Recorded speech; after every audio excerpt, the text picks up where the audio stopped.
Hi friends, welcome to my channel. ನಾನಿವತ್ತು ಗೋಳಿ ಸೊಪ್ಪು ಮತ್ತು ಬಟಾಟೆಯನ್ನು ಹಾಕಿ ಯಾವ ರೀತಿ ಒಂದು ಪಲ್ಯವನ್ನು ಮಾಡೋದು ಅಂತ ನಿಮಗೆ ತೋರಿಸ್ಕೊಡ್ತೀನಿ. ತುಂಬಾ ರುಚಿಯಾಗಿರುತ್ತೆ ಮತ್ತು ತುಂಬ ಟೇಸ್ಟಿಯಾಗಿರುತ್ತೆ. ಇದು ನಮಗೆ ಹಿಮೋಗ್ಲೋಬಿನ್ ಆಗಿರ್ಬೋದು ಅಥವಾ ವೀಕ್ನೆಸ್ ಆಗಿರ್ಬೋದು, ಯಾವುದೇ ರೀತಿಯ ಸಮಸ್ಯೆಗಳ ಇದ್ದರೂ ಕೂಡ ದೂರ ಮಾಡುವಂಥ ಒಂದು ಸೊಪ್ಪು ಅಂತಲೇ ಹೇಳ್ಬೋದು. ಇದನ್ನು ಆಗಾಗ ತಿನ್ನೋದ್ರಿಂದ ನಮ್ಮ ಹೆಲ್ತ್ ಕೂಡ ತುಂಬಾ ಚೆನ್ನಾಗಿರುತ್ತೆ.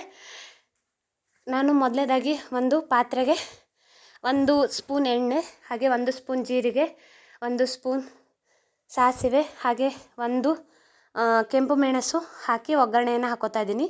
ಈಗ ನಾನು ಬಟಾಟೆಯನ್ನು ಹಾಕಿ ಸ್ವಲ್ಪ ಫ್ರೈ ಮಾಡ್ಕೋತಾ ಇದ್ದೀನಿ. ಆನಂತರ ಗೋಳಿ ಸೊಪ್ಪನ್ನು ಕೂಡ ಹಾಕೋತಾ ಇದ್ದೀನಿ. ಅದನ್ನು ಕೂಡ ಚೆನ್ನಾಗಿ ಫ್ರೈ ಮಾಡ್ಕೋಬೇಕು.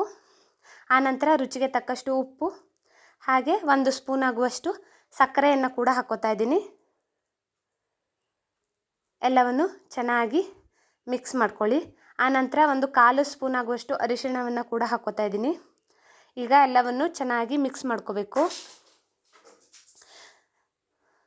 ಸ್ವಲ್ಪ ಬೆಂದ ನಂತರ ನಾನು ಲಿಂಬುವನ್ನು ಕೂಡ ರಸವನ್ನು ಹಾಕೋತಾ ಇದ್ದೀನಿ.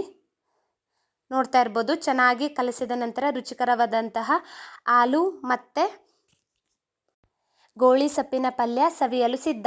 Thanks for watching. ನಿಮಗೆ ಈ ವಿಡಿಯೋ ಇಷ್ಟ ಆದರೆ ಲೈಕ್ ಮಾಡಿ, ಶೇರ್ ಮಾಡಿ, ಕಮೆಂಟ್ ಮಾಡಿ, ನನ್ನ ಚಾನಲ್ಗೆ ಸಬ್ಸ್ಕ್ರೈಬ್ ಆಗಿ. Thank you.